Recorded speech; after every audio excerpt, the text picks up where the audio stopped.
Good morning, lovely souls.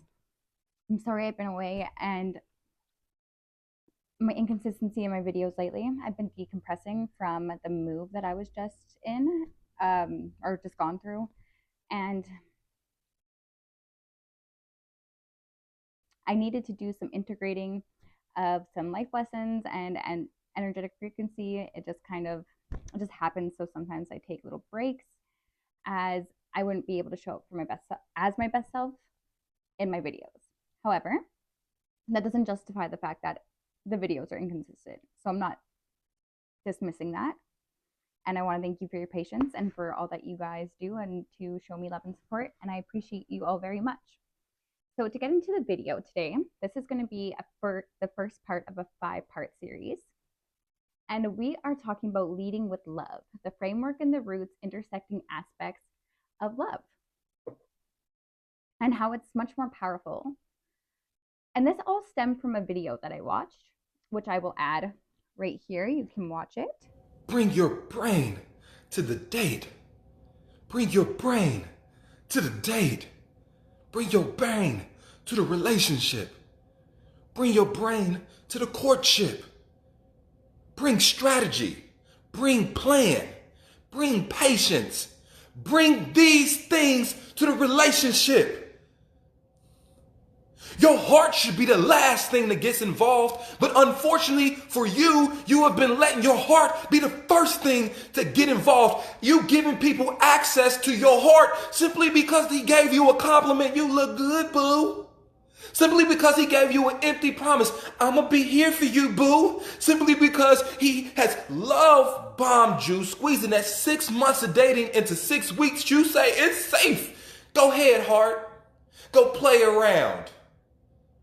You feel me? No. You date with your brain. The video is it's explaining how not to get love bombed. And it says you gotta start dating more precautiously, like have boundaries, set your endpoint much further down the line. And yeah, I get that, but the way that it's expressed is taking us away from our intuition, taking us away from the natural instincts us as women and men have. I don't date with my brain. I date from my heart because my heart is my brain. My heart has never led me wrong. And although I had to go down a few hard roads, I'm here to share this knowledge with you guys because it took me 25 years to get here. And at this 25 years of a lot of hard lessons, here we are. Okay, so let's keep going. The scope of actions for success. We must first define what success looks like. I forgot the don't judge me. Don't come at me. Okay, so success being conscientiousness, everyone taking responsibility for their role. Now, your average abusive relationship will include the following: name calling, accusations, guilt tripping, gaslighting, smear campaigns, threats, pity trips, and stalking to some extremes. So I have little bubbles here. So name calling. Set clear boundaries on what will not be tolerated. So this is a lot harder to do when you already have a certain established dynamic in a relationship. And 9 times out of 10, when you try to put new things in place, that relationship will end. Fair warning, but that lets you know where you stand in that person's life. Accusations. De-escalate by holding space and seek to understand the triggers. The explanation is on the next slide. Guilt tripping. Naturally, you want to believe that naturally you want to believe in one another. Sticking to what is natural, making sure that you're not the problem, and do this through research. So if someone's guilt tripping you, or they make you feel like you're not being supportive, or you don't know what more to give, we obviously need to seek to understand.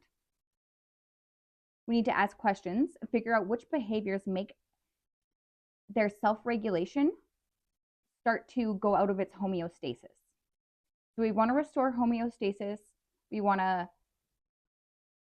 have compassion toward building trust, being conscientious, adaptability, and innovation. So being open to new ideas and approaches. If you don't have these keys, then you're not going to be able to evolve within that relationship because they're just looking to fight. It takes two to tango. So you can continue to try, but if you're not being met halfway, there's nothing more that you can do. And it doesn't have to be like a consistent halfway, but there does need to be consistent effort of some, at least of 1% on the very worst days. And if there's nothing more than that 1% every day, again, you're looking at a very long journey towards building a healthy dynamic. So gaslighting, smear campaigns, and threats, control tactics. I use the let them method. Let them. Don't give them your emotional energy. Be unbothered. Why? Because they're eventually, like the smear campaigns, the threats, and then the pity trip, it usually happens in a sequence. So that's the sequence it happens in. It's in order. And you'll see, because when they don't get that emotional reaction from you, it's a pattern. And this is why I believe it's an spiritual, it's something to do spiritually, because why is there a pattern if it is supposed to be unique to each person? No, like this is something that's predictable, something that is repeated in behaviors and throughout multiple individuals. And then, of course, stalking, I have no comment on that because that is not for me to say. I'm not here to give any kind of advice on your safety. You need to be able to discern and judge that for yourself. And obviously, make sure you're safe and make sure that you have a safe place to go. Okay, next slide. So, the explanation that we are going to be using here, the three keys, is holding space, acceptance, and forgiveness. Holding space is creating an environment for someone to be vulnerable with you and not feel like they're going to be attacked, judged, or like double standards or it coming back on them some way, somehow. We're not weaponizing their vulnerability. Acceptance is accepting your triggers for all that it is and being okay with that. Because you remove blame. When you remove blame, you can accept your emotions in their wholeness and know that it's not personal. Okay? Forgiveness. Forgiveness of yourself for feeling, for trigger, forgiveness of yourself for having self-limiting beliefs, the things that trigger you to feel, to want to give an emotional response, offended, betrayed, deceived. So we're going to forgive ourselves for those emotions coming up and we're going to experience them and then we're going to release them. A way that I used to do it was I would experience myself outside of my body, observing myself, so that when I was going through these emotional triggers, it wasn't happening to me personally, but it was happening, I was able to observe what was happening within my body and external of the environment. And then you're going to forgive the other person because it's nothing personal. You're not going to associate them with the feeling. You're going to associate the behavior or the words with the feeling and not the individual in itself, allowing you to have that detachment so that it doesn't overwhelm you. Okay? So different behaviors complement one another.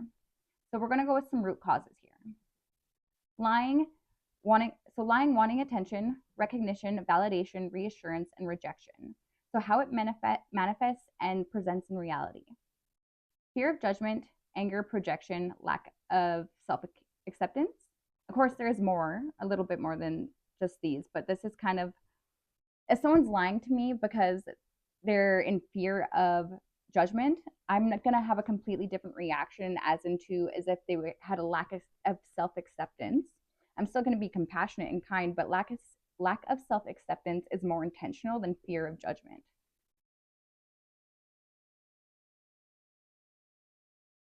And then anger, and then projection. Projection is when they accuse you of something, but they're the ones actually doing it. So wanting attention, this can manifest as loneliness, jealousy, anger, sadness, and then mirroring behaviors. So they're going to start to be cold towards you because they feel like you're cold towards them. Recognition and validation and reassurance, fear, anger, and sadness. Of course, you can probably fit all of these into that. And then rejection. So this is self-criticism. When they can't, they have a, when they reject something without even trying it first, it's usually because you're really hard on yourself. Or you reject a thought, you reject what is being said, you reject a concept all in its own being because you're really hard on yourself, and because you don't understand it, you're not even willing to try or see it from a different perspective. So what you're going to do once you get to the root cause is you're going to focus first on how it's manifesting in their behaviors. Focus on the behaviors, not on the experience. Start to dissect the behaviors to get to the root cause. This is on the next slide, I'll explain more. So what behavior led to the issue? Be direct, no one can read your mind. If you are having trouble understanding your partner and you guys are not communicating very well, I do suggest doing a needs, values, and attachment style assessment so that you can help each other understand one another. So again, focus on the behaviors, not the experience, because behaviors can change and experiences do not. Again, this allows you to detach from it being something personal and more of a general issue that you guys are tackling together.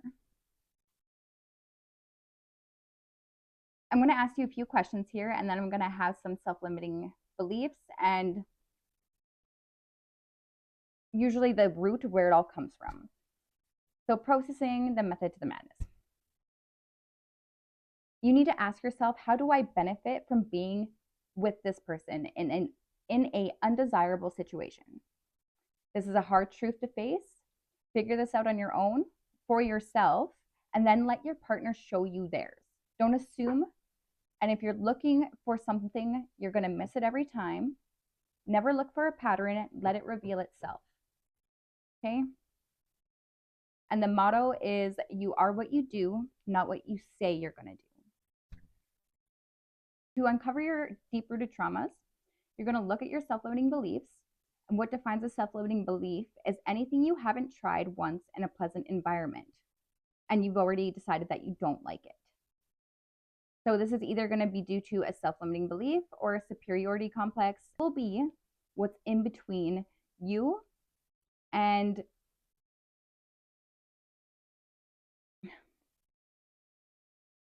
overcoming the hurdles. You either think you're too good for it, or you don't believe you're worthy of experiencing and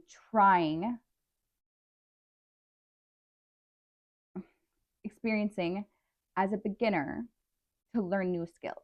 So you just shut it down. Again, this is a lack of self-acceptance, not a part of being uninterested. So lacking self-acceptance can look like trust issues, suspicions, low self-esteem, inconsistent behavior, or a rejection altogether. Mommy issues, fear of attachment. I'm gonna go, no, it doesn't work that way. Okay. Excuse me, I'm still getting all this stuff figured out here. Fear of attachment, player, verbally, mentally, or emotionally abusive, or all of them in one. Daddy issues. So this is a lack of self-worth where you notice yourself being taken advantage of, or you give more than you receive from the people around you. Foster homes. So foster homes is a field of its own. It's very unique to each individual. Therefore, I'm going to call this complex neural pathway induced trauma, because it's so complex that the pathways that have been built in the brain, the way of thinking, is so deeply rooted from childhood and deserves extra care and attention and compassion and a willingness to a willingness to know when someone is in their receiving season and their taking season. Because if we're going to give in a taking season, we're doing more harm than good to them, and we're not actually helping the individual. We need to help them when they're in their receiving season so that it can integrate into their vessel and it can get down to those deep roots and start to reprogram the ways of thinking, the self-limiting beliefs, what leads to what, like it's very, it needs to have a very careful hand and a very loving hand, an intuitive hand to be able to overcome those obstacles. I'm going to leave it here for now. The next video is going to be on strength, concentration, and caution. How do we use these three things leading with love? This is going to get us back into, this is going to start to program our intelligence. So we have our sentience and we have sapience. So here, sentience is going to start, we're going to take consciousness and emotion and we're going to integrate it into our sentience part of being. And now we're going to expand this. It's going to integrate into the body and we're going to expand, and it's going to turn into sapience, because once you see the patterns, you cannot unsee them. All right. I'll catch you guys on the next one. And I love you all. And ciao for now.